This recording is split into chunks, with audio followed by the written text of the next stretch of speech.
Hello everyone, this is Chris from Midwest Coaster Fans, bringing you an end of season review at Indiana Beach and a tour. Please be sure to hit that subscribe button for future content and bell notification button. And let's go ahead and go into the review of Indiana Beach. Hello everyone, Chris here from Midwest Coaster Fans, bringing you an end of year review for Indiana Beach. Yes, Oktoberfest and yes, Halloween Horror still going on at the parks. We're going to start off with the good, the bad, the improvements, and what they need to work on for next year. We're going to go ahead and start off first by the main north entrance ticket booth area. I think they need to tear this down and only have like maybe one for processing of maybe season ticket holders. I think they need to change it to what it used to be like back during the Spackman years, which was like 10 years ago, and you had the main entrance over here next to Steel Hog. I think they need to change it over there for the main visitors, and then over here in the VIP parking lot just keep one booth. And then I believe one thing they need to make an improvement on is get rid of the wristbands. There's no point of them anymore. Have a park ticket, an all-day park ticket. It makes for faster processing. You don't have to wait for people to add on wristbands or anything of that sort. One thing I did like seeing this year is that they had a trolley, so you have transportation to the north lot to the main entrance. But I think these need to be rehabilitated, redone. I don't think they fit the park. I don't think they look good. I think they need to redo the main entrance. And I think they need to build a more permanent structure for the season pass processing area. I think it's a good idea where they put it at, but I think they need to redo it. And I think they need to bring back some of the photo booths at Indiana Beach. Let's go inside the park and I'll talk more about the end of year review and then my overall review of the park for the year 2019. Our next stop takes us over to Tiger. This area of the park's kind of loud. I think Tiger is definitely a great ride. Obviously, it's been here since the early 80s. But them only being able to run one car at a time poses a major issue.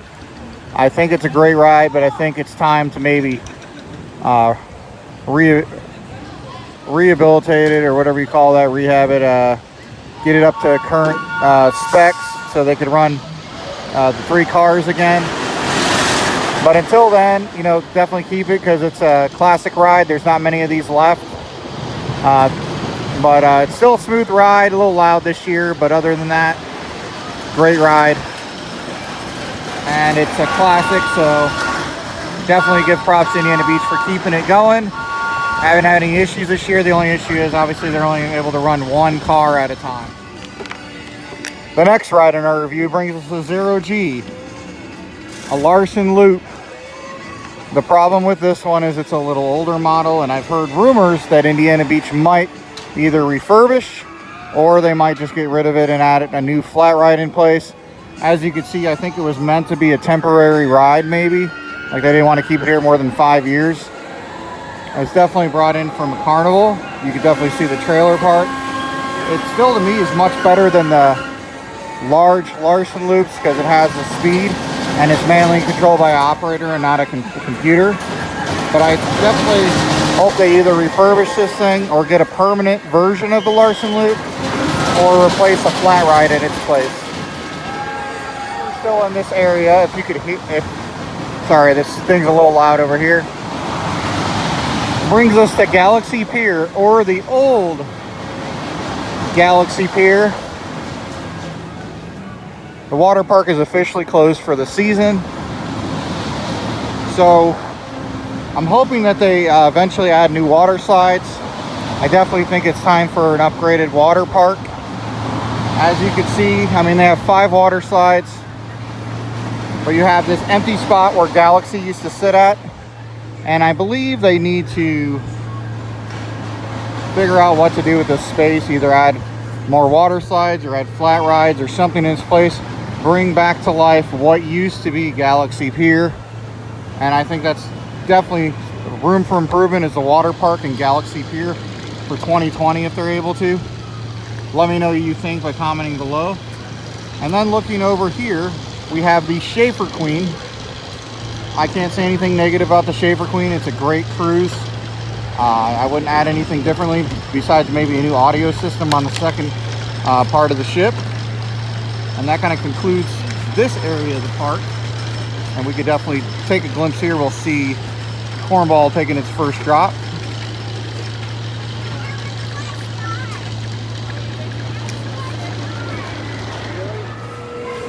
Our next part of the review brings us to Den of the Lost Thieves, a classic Sally ride, also called Mystery Mansion back in the day. I really don't have anything negative to say about this. It's a fun shooting game. All the sensors work. Maybe do a quick refurbishment to add to the theming a little bit. Other than that, I think this ride's good as the way it is, and I enjoy it every time that I come to Indiana Beach. A pirate life is a very good life, swigging a bottle of rum. What is it you want with pirates and pirates? Are you here to sail with us under the skull and crossbone, or are you here to steal our treasure? Of course! I heard we Shanghai the ship go according last night. But we don't like to share, understand? We have a pirate policy against sharing. Now we're going to be over to Tilt-A-Whirl. This is a classic Selner carnival / every amusement park mostly has the Tilt-A-Whirl. It's a great twisty twist ride. They improved this a couple years ago. They refurbished it. Nothing bad to say about it. It still spins really well. Obviously this isn't going anywhere because it's always a family favorite. And we'll go on to the next ride. Next, bring us almost to the south end of the park. We have Antique Autos.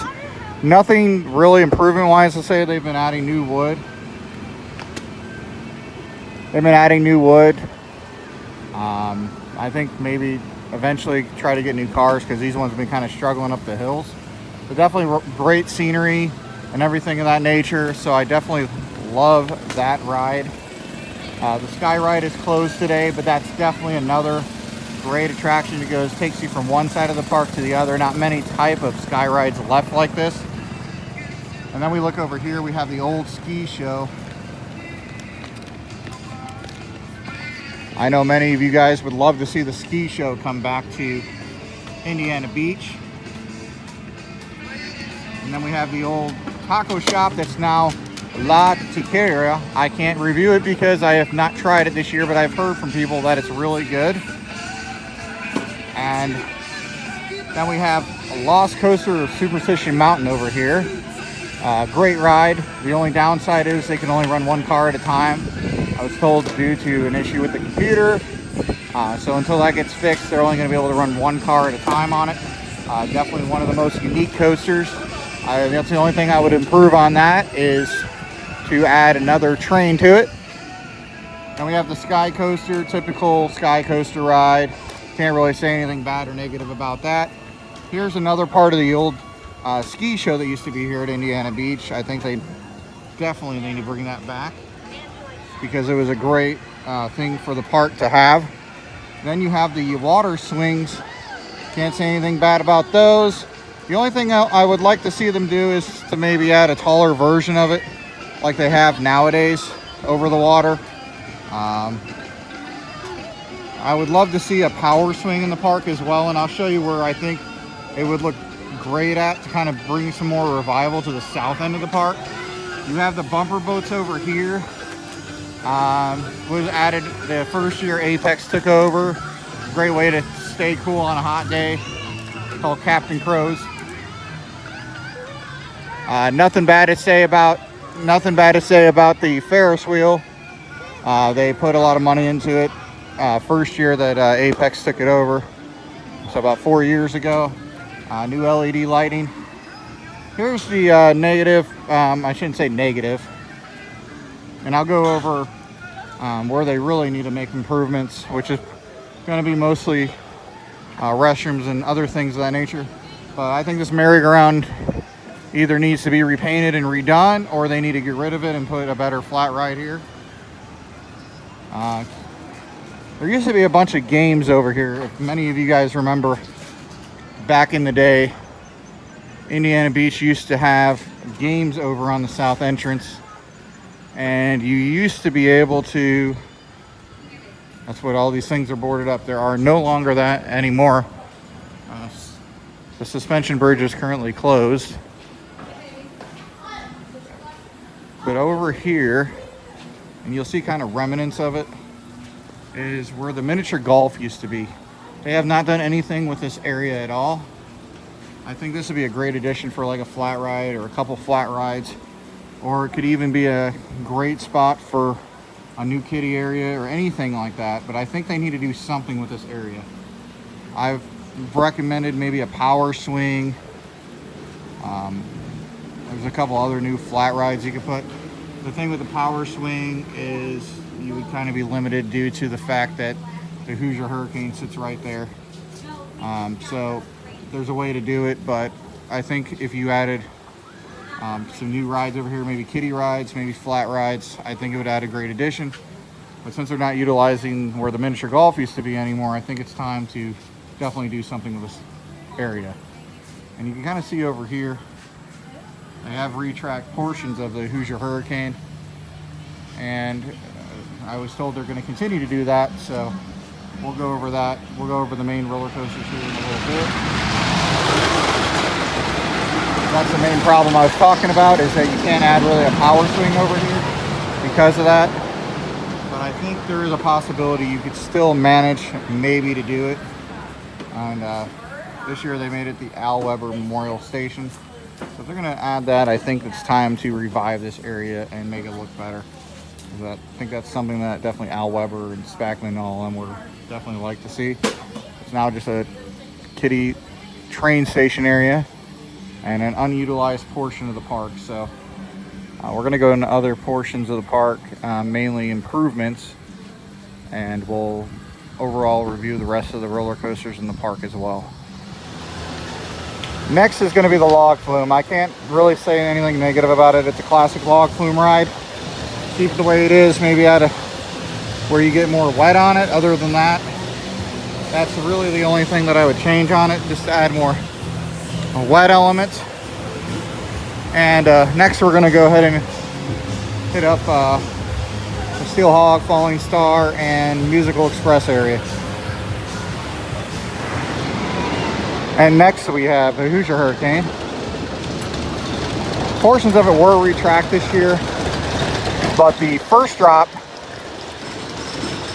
and the second are kind of rough. The rest of the ride's not bad. I imagine they're going to retract most of it, from what I've been told, into next season. This ride is now 25 years old.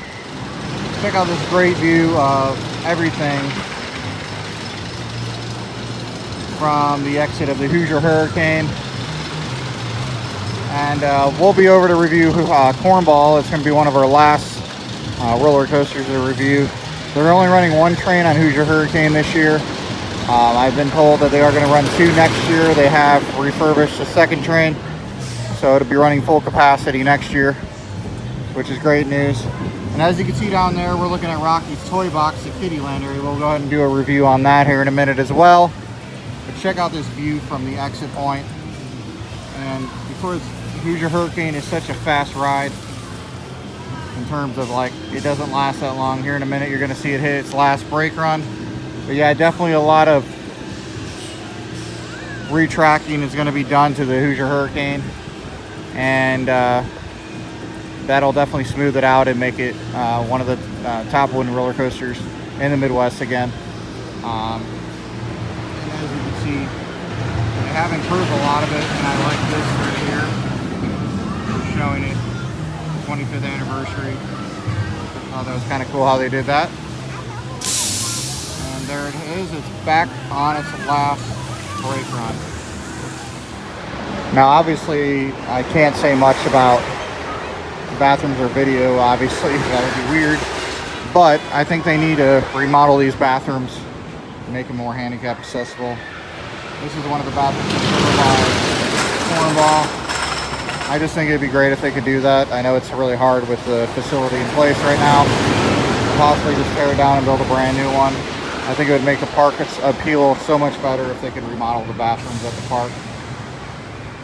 And I think they also need to add some water refill stations. If they could add these, like, right over here.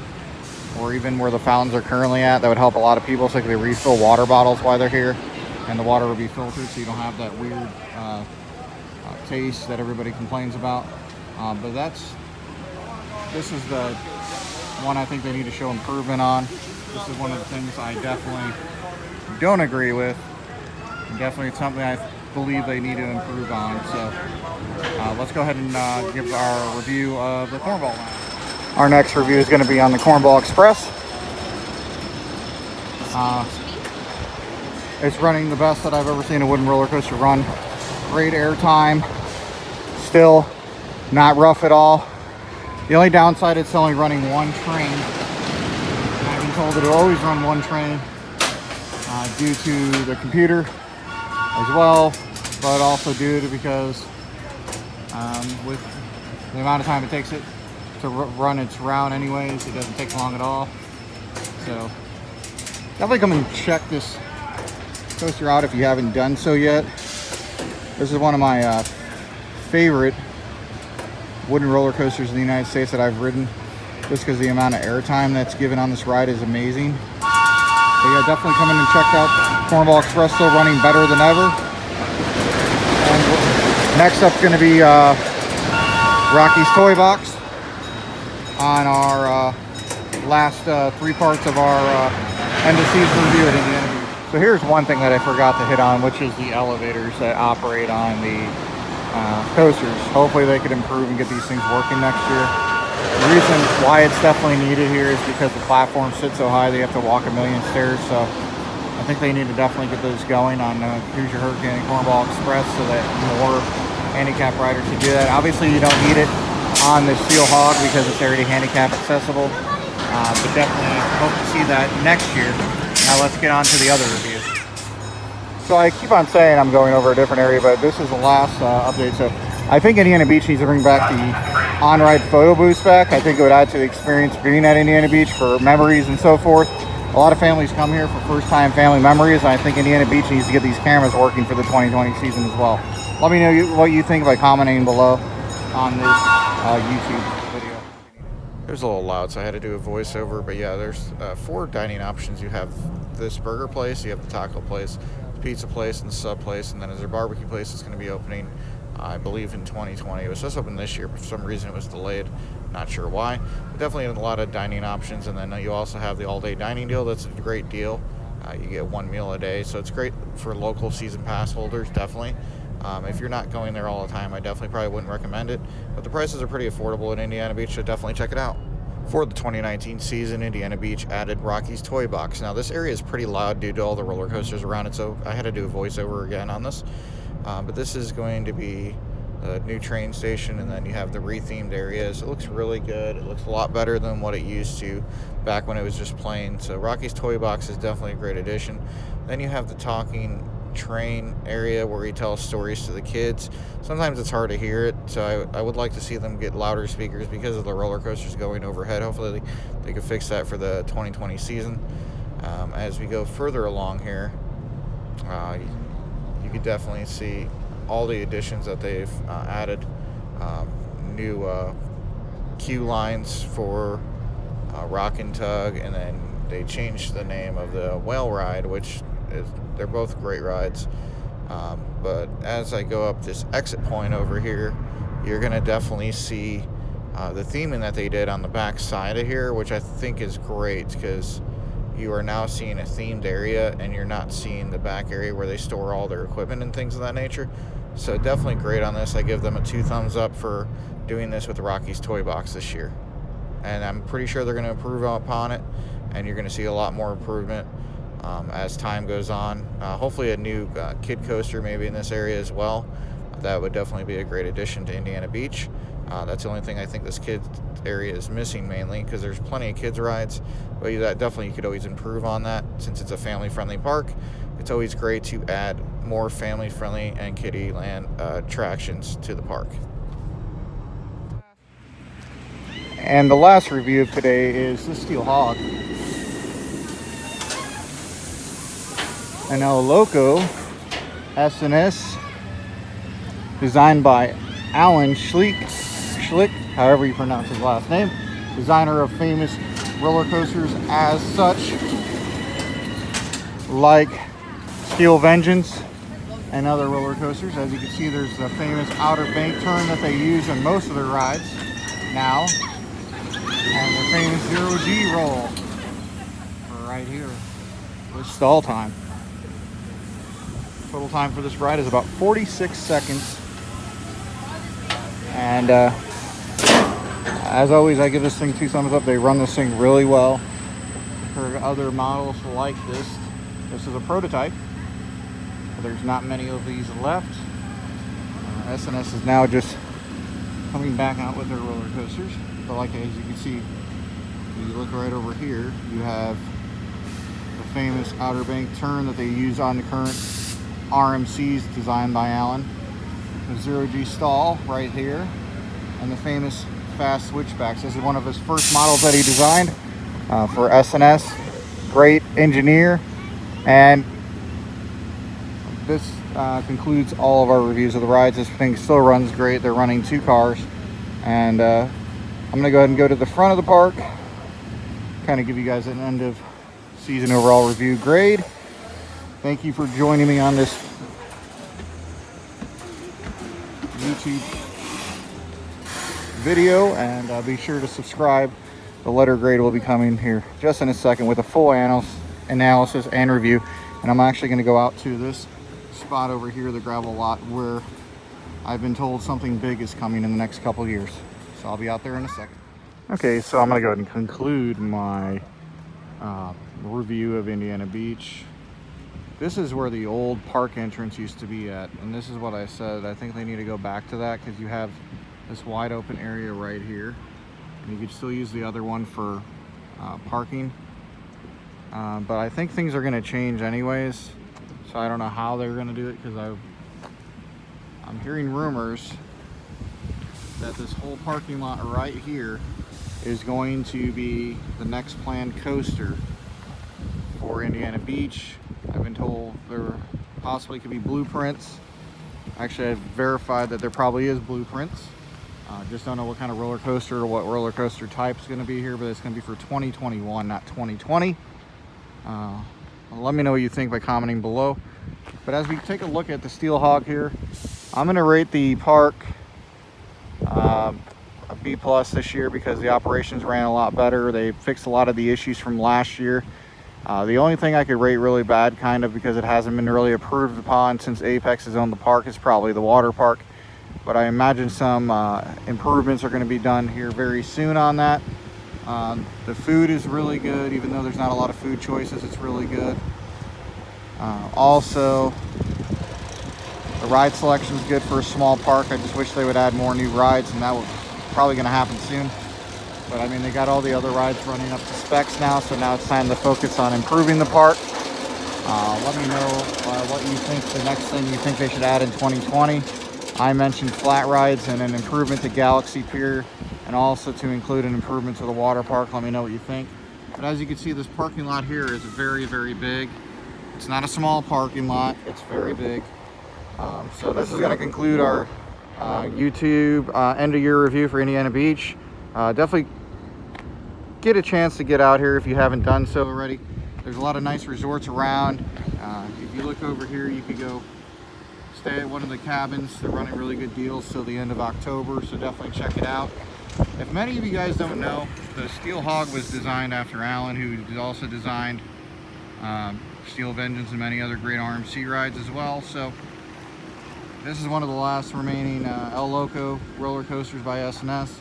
If you look very closely as well as we conclude this video, you can see a little bit of remnants of Steel Curtain. I've been on Steel Curtain, and a lot of the supports and some of the elements from this ride have been incorporated a little bit into Steel Curtain, not as much because it's a different designer. But you guys have a wonderful rest of your weekend.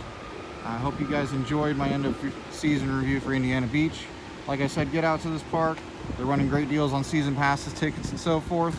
And it's definitely a great staple. This park's been around since 1926, so get out here, support the park, the small parks, because you never know how long they're going to be here for. This concludes the podcast. This is Chris signing out for Midwest Coaster fans. Until next time.